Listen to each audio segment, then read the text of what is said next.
नमस्कार, आप देख रहे हैं खबर तो समझिए और आपके साथ मैं हूं विवेक। गुरुवार को दरभंगा रेलवे स्टेशन पर एक पार्सल में ब्लास्ट हुआ था। ब्लास्ट छोटा था लेकिन उसकी गूंज काफी बड़ी सुनाई दे रही है। उस छोटे धमाके के तार गहरे दिखाई दे रहे हैं। मामला कितना गंभीर है, इस बात का अंदाजा इसी से लगाया जा सकता है कि पूरे मामले की जांच एटीएस कर रही है और आशंका जताई जा रही है कि छोटे पार्सल को ड्राई रन के तौर पर भेजा गया था।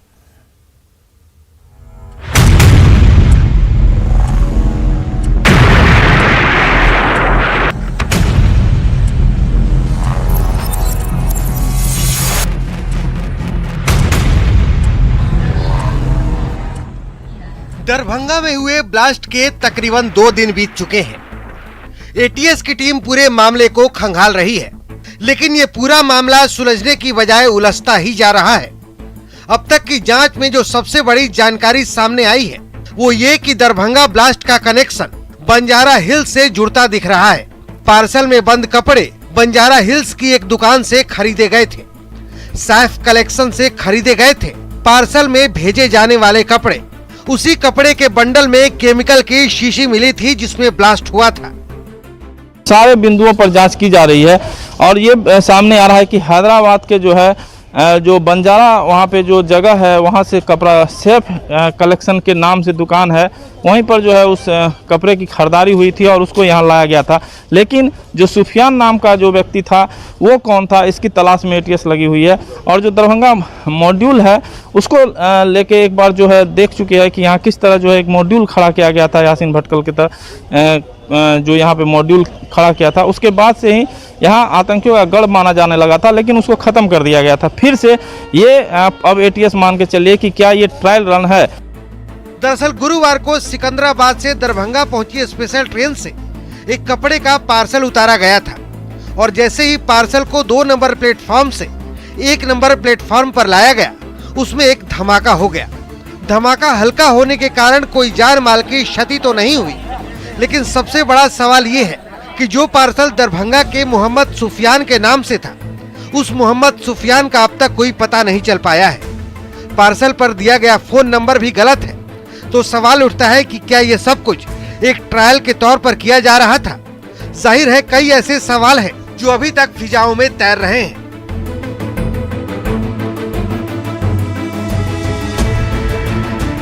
न्यूज़ 18 के लिए दरभंगा से विपिन कुमार दास की रिपोर्ट।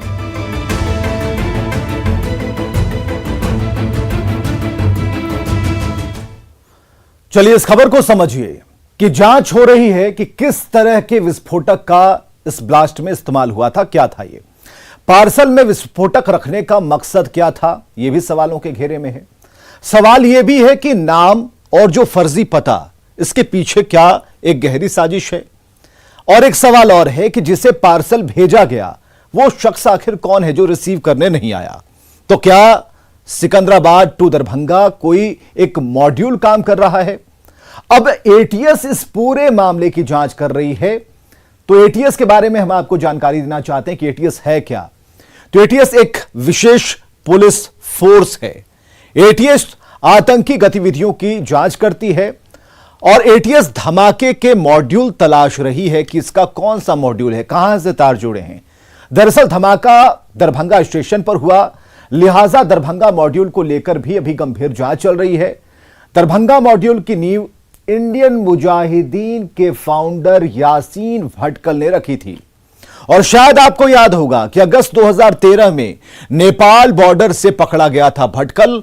मिथिलांचल को केंद्र बनाया था उसने। नेपाल, पाकिस्तान, बांग्लादेश में अपने नेटवर्क को उसने मजबूत किया था और यहीं से स्लीपर सेल काम करते थे। तो उस एंगल से इस मॉड्यूल को देखा जा रहा है। चलिए तीसरी लहर की बात करते हैं। भारत में कोरोना की तीसरी लहर को लेकर एक चेतावनी जारी की गई है कि अक्टूबर तक देश में कोरोना की तीसरी लहर आने की आशंका जताई गई और इसके बाद कोरोना को लेकर एक बार फिर चिंता बढ़ गई है। पूरी खबर देखिए, फिर खबर को समझिए। कोरोना के तीसरी लहर को लेकर दिल्ली एम्स के निदेशक रणदीप गुलेरिया ने एक बड़ा बयान दिया है। यूं कहे एक चेतावनी दी है। उन्होंने कहा है कि पहले और दूसरे वेव से भी अगर हम किसी तरह का लेसन नहीं लेते, कोई सीख नहीं लेते, तो ऐसे में 6 से 8 हफ्ते में देश में तीसरी लहर आएगी और इस लहर को कोई रोक नहीं पाएगा। रणदीप गुलेरिया ने यहाँ तक कहा कि दूसरी लहर के बाद अब जब मामले कम हो रहे हैं तो भीड़ देखे जा रहे हैं। पब्लिक प्लेस पर लगातार लोग जो हैं वो भीड़ जुटा रहे हैं। कोरोना प्रोटोकॉल का पालन नहीं किया जा रहा है, लोग मास्क नहीं लगा रहे हैं, सोशल डिस्टेंसिंग का पालन नहीं कर रहे हैं और ऐसे में तीसरी लहर जो है वो जल्द देश में आ सकती है। इस तरह की आशंका रणदीप गुलेरिया ने जताई है। उन्होंने ये भी कहा है कि जिस तरह से लोगों में एक अवेयरनेस लगाने की कोशिश, जताने की कोशिश सरकार कर रही है, लोगों को खुद में अवेयरनेस लाने की जरूरत है और अगर ये नहीं हो पाता है तो आने वाले कुछ समय में देश में तीसरी लहर की जो संभावना है वो बढ़ेगी और राष्ट्रीय लेवल पर जो संख्या है कोरोना पॉजिटिव की उसमें भी बढ़ोतरी देखी जाएगी। इससे पहले महाराष्ट्र के टास्क फोर्स के चीफ डॉक्टर शशांक जोशी ने भी यही बात कही थी। उन्होंने कहा था कि जो तीसरी लहर है उसकी शुरुआत भी महाराष्ट्र से होगी और महाराष्ट्र में आने वाले 2 से 3 हफ्ते में कोरोना के केसेस में बढ़ोतरी होने वाली है। ऐसे में अब देखना होगा कि लोगों में एहतियात को लेकर, कोरोना प्रोटोकॉल को लेकर कितनी सजगता आती है और तीसरी लहर को लेकर लोग कितना अवेयर हो पाते हैं। Ranjita Jha, news 18 network. तो जो एक्सपर्ट की चेतावनी है इसका साफ मतलब है कि हमें हर हाल में सावधान रहना है। मुंह पर मास्क जरूरी है, कोविड जो नियम हैं उनका पालन जरूरी है, क्योंकि सावधानी जहां कम होगी तो कोरोना बैठा है अटैक करने के लिए। 26 करोड़ से ज्यादा लोगों का अब तक वैक्सीनेशन हो चुका है, लेकिन गौर करने वाली बात यह है कि मात्र 5% लोगों को अब तक दोनों डोज लग पाई है। मतलब इसके आगे समझिए कि अभी भी हमें सावधानी ही बचा सकती है और जो दूसरी लहर का प्रभाव है वो अब कम हो चुका है। देश भर में पाबंदियां हटने लगी, लोगों को आजादी मिलने लगी, दुरुपयोग होने लगा, लेकिन इसका मतलब यह नहीं कि हम सावधानी छोड़ दें, क्योंकि सावधानी ही कोरोना की तीसरी लहर को रोक पाएगी और इस चेन को तोड़ पाएगी। चलिए आगे बढ़ते हैं। तीसरी लहर में बच्चों को लेकर चिंता जताई गई है और इसी को लेकर हर अभिभावक, हर माता पिता चिंतित हैं। कोरोना संकट के बीच मुजफ्फरपुर में बच्चों में एईएस के बाद एक नई जानलेवा बीमारी ने दस्तक दी और यह चिंता बढ़ा रही है। इस बीमारी का नाम मल्टी इन्फ्लेमेटरी सिंड्रोम यानी कि MIS है और पूरी खबर देखिए, फिर इसे भी हम समझाते हैं।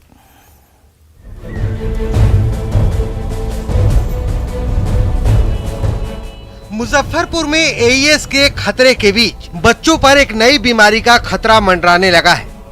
MIS ब्लैक फंगस की तरह पोस्ट कोविड बीमारी है जो बच्चों को अपना शिकार बनाती है। मिठनापुर गांव की 3 साल की एक बच्ची को SKMCH में भर्ती कराया गया है, जिसमें MIS के लक्षण पाए गए हैं। ये बीमारी बहुत ही खतरनाक है और समय से इलाज नहीं होने पर जान जाने का खतरा है। इस बीमारी में हार्ट कॉम्प्लिकेशंस के अलावे तेज बुखार, पेट दर्द, उल्टी और आंख में परेशानी होती है। वक्त पर इलाज नहीं हुआ तो बच्चे की जान भी जा सकती है। जो मैंने कहा ना कि एक फीवर होगा जो छूटेगा नहीं कोई भी नॉर्मल ट्रीटमेंट से। फीवर और आंख में लालीपन आएगा और उसमें आंख में लालीपन में एक खासियत है कि वो आंख सटता नहीं है, जिसको हम लोग किच्ची बोलते हैं देहाती भाषा में, उसको नॉन एक्सिडेटिव हम लोग बोलते हैं, उस टाइप का होगा और पेट में दर्द होगी। तो सिंड्रोम की चपेट में आए वो बच्चे आ रहे हैं जो कि कोरोना संक्रमित रह चुके हैं या फिर जिनके घर में लोग कोरोना पॉजिटिव रहे हैं। मतलब ये कि आपको हर हाल में सावधान रहना होगा। आपकी असावधानी बच्चों को खतरे में डाल सकती है और यह बीमारी खासकर कोरोना के बाद ही होता है। इसलिए डॉक्टरों का यह कहना है कि जैसे आम लोगों में ब्लैक फंगस है वैसे ही बच्चों में यह बीमारी होती है। बुखार, उल्टी, दस्त, पेट में दर्द, थकान, सांसें तेज होना या फिर आंखों में लालपन, होठों और जीभ पर सूजन या फिर लालिमा आना, हाथ या फिर पैरों में सूजन, सिर दर्द, चक्कर आना, सिर चकराना, ये सारी चीजें आपको दिखेंगी। अगर ऐसे कोई लक्षण बच्चों में दिखते हैं, आपके बच्चों में दिखते हैं, तो फौरन आप डॉक्टरों से सलाह ले सकते हैं, क्योंकि एक अच्छा परामर्श आपके बच्चों की जिंदगी को बचा सकता है। आगे बढ़ेंगे। बिहार में पंचायत चुनाव लड़ने वाले प्रतिनिधियों के लिए एक बड़ी खबर है। खबर यह है कि पंचायती राज मंत्री सम्राट चौधरी ने निर्वाचन आयोग से अपील की है कि कोरोना का वैक्सीन नहीं लेने वाले लोगों को चुनाव लड़ने की अनुमति नहीं दी जाएगी। सम्राट चौधरी ने कहा है कि सरकार ये चाहती है कि जिन लोगों को पंचायत चुनाव लड़ना है वे पहले कोरोना का टीका ले लें और दूसरों को भी टीका लेने के लिए प्रेरित करें, तभी वे चुनाव लड़ने के योग्य घोषित हों। हम तो आग्रह भी करेंगे राज्य निर्वाचन आयोग से कि एक दिशा निर्देश जारी करें कि जो लोग चुनाव लड़ेंगे, चाहे वो मुखिया हो, जिला परिषद हो या पंचायत समिति हो, वार्ड मेंबर हो, जिन लोगों ने वैक्सीनेशन का काम अपने नहीं किया हो उसको तो चुनाव लड़ने लायक ही नहीं समझिए। क्योंकि जो आदमी एक तरह से आपदा के एक्ट के तहत जिस तरह कोरोना को बढ़ाने का काम करेगा तो वैसे लोगों पे कार्रवाई होनी। आग्रह करेंगे आपके चैनल के भी माध्यम से, न्यूज 18 के माध्यम से, कि बिहार के जितने पंचायती राज के प्रतिनिधि हैं सभी लोग कोरोना की इस महामारी में लड़ाई में सहयोग बरते और वैक्सीनेट करने के लिए सबसे पहले अपना वैक्सीन लेने का काम करें। इस खबर को भी समझिए कि सरकार ने मुखिया के लिए उम्मीदवारों को टीके की बात क्यों कही है। तो पंचायत चुनाव के दौरान उम्मीदवार सभाएं करते हैं, वैक्सीनेशन से खतरा कम होगा और गांव में वैक्सीन को लेकर अफवाह भी ज्यादा है कि हम टीका नहीं लगवाएंगे। लोग वैक्सीनेशन से कतरा रहे हैं। जहां तक बात मुखिया प्रतिनिधियों की है तो टीका लेने से लोगों को भी एक प्रेरणा मिलेगी और इसका संचार होगा। ज्यादा से ज्यादा लोग वैक्सीनेट होंगे। कोरोना से गांव को बचाना जरूरी है। कई कारण इसमें एक के बाद एक लिंक हो रहे हैं और प्रधानमंत्री मोदी की जहां तक बात है तो वो कह चुके हैं कि जिला और गांव जीतेगा तभी हमारा देश जीत पाएगा। चलिए आगे बढ़ेंगे। नीतीश कुमार का संकल्प और खासकर महिलाओं के लिए सोच उनकी योजनाएं बयां करती हैं। इस बार महिलाओं के लिए ट्रांसफर पोस्टिंग में 35% आरक्षण नीतीश कुमार की महिला सशक्तिकरण वाली सोच को और भी बल दे रहा है।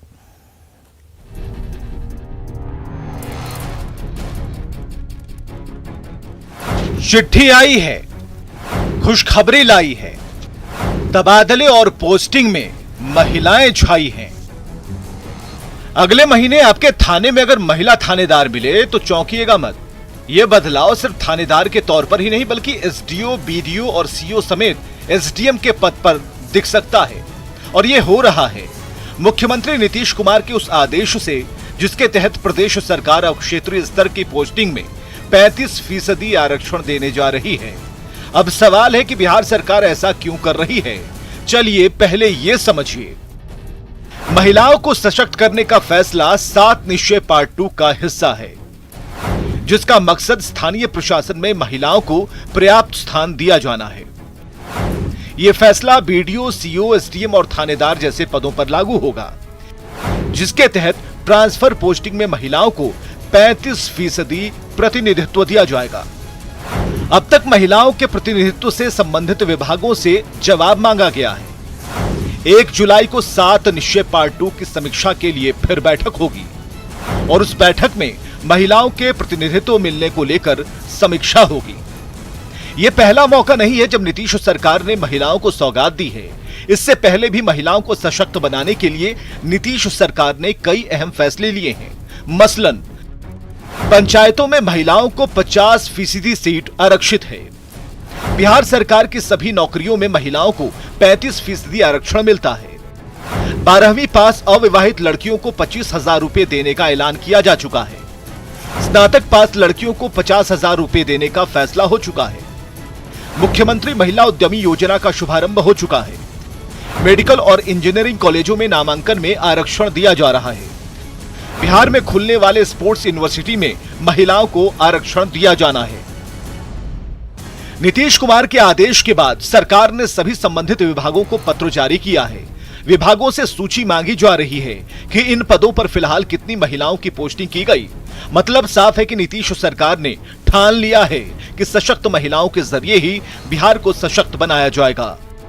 संजय कुमार, न्यूज 18, पटना। महिला सशक्तिकरण पर नीतीश सरकार का फोकस है, यह बात जाहिर है और नीतीश कुमार ये बखूबी जानते हैं कि महिलाएं अगर आगे बढ़ेंगी तो समाज में एक बदलाव आएगा। एक सकारात्मक सोच के साथ कई लोग उनके सपोर्ट में आएंगे। समाज में जब महिलाएं सशक्त होंगी, इसलिए नीतीश कुमार महिलाओं को लेकर बड़े फैसले लेते रहते हैं। और कल ही मुख्यमंत्री ने महिला उद्यमी योजना के रूप में एक नया तोहफा दिया है। उद्यमिता में महिलाओं को आगे करना एक बड़ा प्रयास है। और जहां तक बात है कि इससे पहले क्या हुआ, तो महिलाओं के लिए नौकरी में आरक्षण की व्यवस्थाएं भी की जा चुकी हैं। अब मेडिकल और इंजीनियरिंग कॉलेजों में नामांकन में भी महिलाओं को आरक्षण देने का सरकार ने फैसला किया है। और 2 दिन हो रहे हैं जब नीतीश कुमार ने बिहार में स्पोर्ट्स यूनिवर्सिटी खोलने का फैसला लिया, उसमें भी महिलाओं को आरक्षण देने का ऐलान किया गया है। तो बिहार में शराबबंदी की जहां तक बात करें तो इस कानून को लाने के पीछे भी महिलाओं का ही हाथ है और उन्हीं की मांग थी कि इसे लागू भी कर दिया गया। अब जो आज हुआ, यानी कि कल हुआ और आज वो खबर के तौर पर सामने आई, बड़ी खबर बन गई कि बीडीओ, सीओ, थानेदार और एसडीएम पद पर पोस्टिंग में भी महिलाओं को 35% प्रतिनिधित्व देने का फैसला लिया गया है, जो कि सरकार का एक बड़ा फैसला साबित होने वाला है। आगे बढ़ते हैं। गिरिडीह झारखंड का दूसरा झरिया बनने की कगार पर है। कोयले के अवैध उत्खनन से सीसीएल का इलाका खोखला हो रहा है और आए दिन भू धसान की घटनाएं से लोग दहशत में हैं।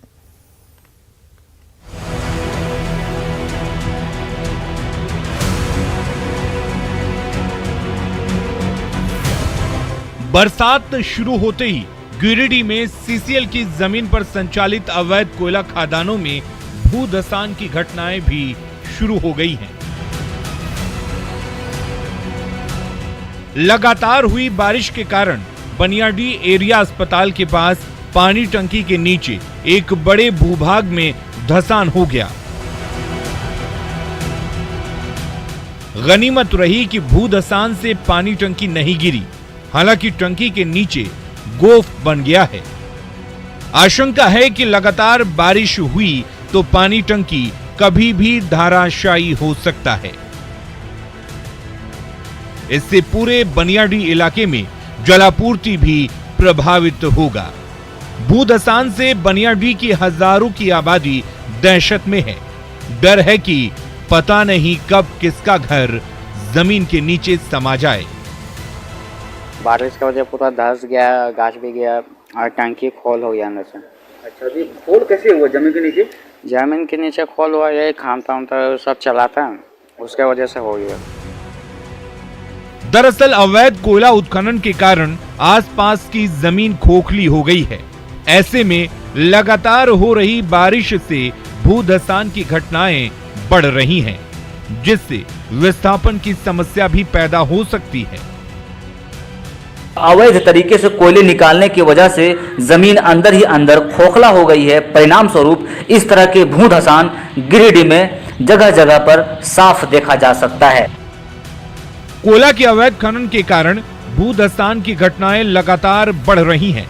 अगर इस पर समय रहते ध्यान नहीं दिया गया तो आने वाले दिनों में यहां भी झरिया जैसे हालात हो सकते हैं। समय रहते हुए इस मुद्दे पर सरकार को, अधिकारियों को ध्यान देना पड़ेगा, वरना झरिया और धनबाद जैसे विस्थापन की समस्या गिरिडीह में भी देखने को मिल सकता है। गिरिडीह से न्यूज़ 18 के लिए मैं एजाज अहमद। तो खबर तो समझिए कि आखिर गिरिडीह को झरिया हम क्यों कह रहे हैं, क्यों कहा जा रहा है। तो झरिया वो इलाका है जिसके भूगर्भ में कोयले की प्रचुर मात्रा है, पूरा भंडार है, या फिर आप यूं कह लें कि कोयले का एक भंडार है। कोयला खनन की वजह से जमीन खोखली हो चुकी है, बार बार खनन किया गया। अब जितना इंतजाम होना चाहिए वहां कोयला कंपनियों ने नहीं किया है, यह बात स्पष्ट है। लिहाजा जब बारिश होती है और बारिश के दिन होते हैं तो भू धसान की घटनाएं बढ़ जाती हैं। हालांकि दूसरे मौसम में भी भू धसान होते रहते हैं इधर उधर। गोफ बनने की जो घटनाएं हैं वो भी सामने आती हैं और गोफ में समाने से कई लोगों की अब तक जान जा चुकी है। इसलिए कहा जा रहा है कि गिरिडीह झरिया बनने की कगार पर है, क्योंकि बारिश शुरू होते ही भू धसान देखने को मिलते हैं और ऐसी खबरें हम तक पहुंचती हैं। आगे बढ़िए। खुशी का मौका हो तो किन्नर दुआओं की पोटली लेकर नेग लेने आते हैं, क्योंकि भारतीय समाज में किन्नरों को एक अलग ही रुतबा हासिल है। वो सभी से मिलते जुलते हैं और इसी को देखते हुए इंदौर प्रशासन ने शुक्रवार को इनके टीकाकरण के लिए विशेष शिविर लगाया। टीका लेने के बाद देखिए किन्नरों ने समाज को क्या संदेश दिया है।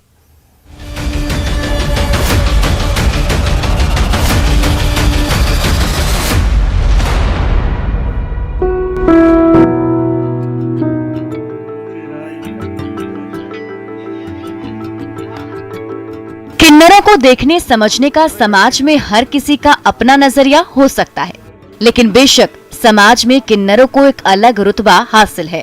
खुशी का मौका हो तो उनकी दुआओं के इंतजार में आंखें बिछी रहती हैं। समाज के हर तबके में उनका आना जाना लगा ही रहता है। जाहिर है इस वजह से उन पर भी कोरोना संक्रमण का खतरा मंडराता रहा है।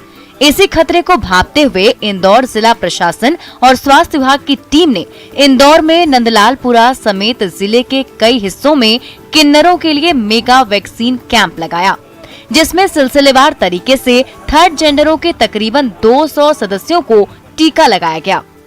ट्रांसजेंडर्स की बस्ती में जाकर हम लोगों ने एक शिविर लगाया। उन लोगों को एक दिन पहले हमारे कुछ जो एनजीओज हैं, ऐसी संस्थाएं लगातार जुड़ी हुई हैं और नगर निगम को लगातार सहयोग देती रहती हैं। लगभग 200 लोगों को टीकाकरण किया जा रहा है। अफवाहों को दरकिनार कर हर किसी को टीका लगवाने का संदेश देने वाले किन्नरों की स्टोरी में 71 वर्ष से लेकर युवा उम्र के किन्नर भी शामिल हैं। इस मौके पर किन्नर समाज के सदस्यों ने सभी से टीका लेने की अपील करते हुए समाज के हर तबके के निरोगी होने की दुआ मांगी। मैं यही दुआ करती हूँ कि इंदौर में जितने भी हैं सब वैक्सीन लगाएं और इस बीमारी से छुटकारा पाएं। मैं यही दुआ करती हूँ, मालिक करे पूरा इंदौर सुख शांति रहे। दरअसल इंदौर जिला प्रशासन कोरोना संक्रमण की रोकथाम के लिए 100% टीकाकरण का प्रयास कर रहा है। इसी कड़ी में इंदौर प्रशासन ने शहर के अलग अलग इलाकों में रहने वाले थर्ड जेंडर के सदस्यों का भी टीकाकरण किया। मैं यही दुआ करती हूँ कि इंदौर में जितने भी हैं सब वैक्सीन लगाएं और इस बीमारी से छुटकारा पाएं। मैं यही दुआ करती हूँ, मालिक करे पूरा इंदौर सुख शांति रहे। उम्मीद है दुआओं में समाज के हर तबके की खुशहाली चाहने वाले किन्नरों की बातें गंभीरता से सुनी जाएगी और कोरोना मुक्त भारत का सपना जल्द साकार होगा। इंदौर से ब्यूरो रिपोर्ट, न्यूज़ 18 नेटवर्क।